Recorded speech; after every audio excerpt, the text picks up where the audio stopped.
Hi, welcome back to another quick guide. Today I'll teach you how to share thread link on Instagram story.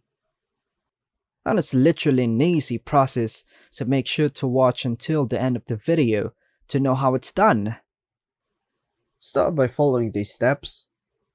Firstly, open the thread app on your device and navigate to the conversation or thread you want to share.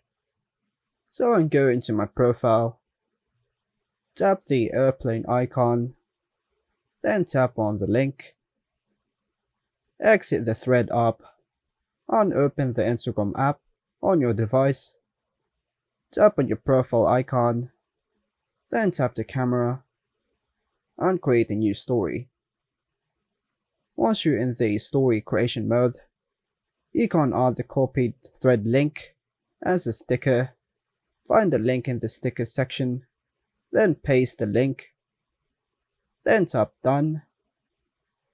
Tap on the arrow. Once done, tap on share. And that's all for now, folks. Hope you like and subscribe. Thank you.